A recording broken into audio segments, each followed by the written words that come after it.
ইসলামী ব্যাংকের নতুন চেয়ারম্যান খুরশিদ আলমের পদত্যাগ দাবি এবং আবারও ব্যাংকটি দখল হয়ে যাচ্ছে এমন অভিযোগে মতিঝিলে প্রধান কার্যালয়ের সামনে বিক্ষোভ করে সচেতন গ্রাহক ফোরাম। এতে লাঠিচার্জ, কাঁদানে গ্যাস নিক্ষেপ ও জলকামান ব্যবহার করেছে পুলিশ। আন্দোলনকারীদের ছত্রভঙ্গ করলে আহত হন প্রায় অর্ধশত। এদিকে এখন পর্যন্ত ইসলামী ব্যাংকে আসেনি নতুন চেয়ারম্যান খুরশিদ আলম।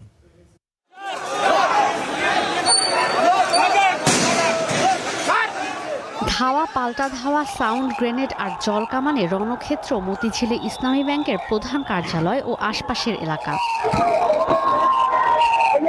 নতুন চেয়ারম্যান খুরশিদ আলমের পদত্যাগের দাবিতে ইসলামী ব্যাংক গ্রাহক ফোরামের ব্যানারে আয়োজিত কর্মসূচিতে চড়াও হয় পুলিশ।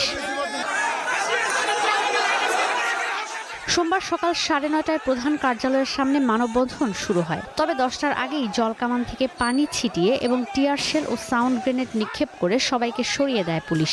এতে আহত হন বেশ কয়েকজন। যারা বিগত দিনে এই দেশের মানুষের সাধারণ গ্রাহকের লক্ষ কোটি টাকা নিয়ে পালিয়ে গিয়েছে, তাদেরকে এই দেশে ইসলামী ব্যাংকের মতো ব্যাংকের প্রধান চেয়ারে বসতে দেওয়া লজ্জাজনক। ব্যাংকিং সেক্টরের সকল দুর্নীতি এবং অব্যবস্থাপনার অবসান হয়, সেই জন্য বাংলাদেশ ব্যাংকের গভর্নর মোস্তাকির রহমান সাহেবের আমরা পদত্যাগ দাবি করছি। আমরা বিশৃঙ্খলা সৃষ্টি করতে এখানে আসি নাই। আমাদের সুন্দর সাবলীল এবং আমাদের গ্রহণযোগ্য দাবি আদায়ের জন্য আমরা আজকে এখানে উপস্থিত হয়েছি। ঈদের আগে গেল 25 মে ইসলামী ব্যাংকের চেয়ারম্যান ডক্টর জুবাইদুর রহমান পদত্যাগ করার পর ওই দিন রাতেই নতুন চেয়ারম্যান হিসেবে নিয়োগ পান বাংলাদেশ ব্যাংকের সাবেক deputy governor Khurshid Alam. 5 August গণ অভ্যুত্থানের পর কেন্দ্রীয় ব্যাংক কর্মকর্তাদের আন্দোলনের মুখে পদত্যাগ করেন তিনি।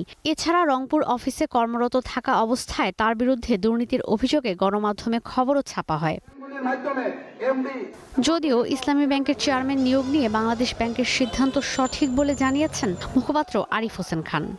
বিভিন্ন ব্যাংকের যারা চেয়ারম্যান বা উদ্যোক্তা, তাদের এক বিশেষ রাজনৈতিক পরিচয় আছে। অনেকেই রাজনৈতিকভাবে পরিচিত, কিন্তু কোনোভাবেই সেই ব্যক্তির পরিচয়ের কারণে সেই ব্যাংকটাকে কোনো রাজনৈতিক দলের ব্যাংক হিসেবে চিহ্নিত করার সুযোগ নেই।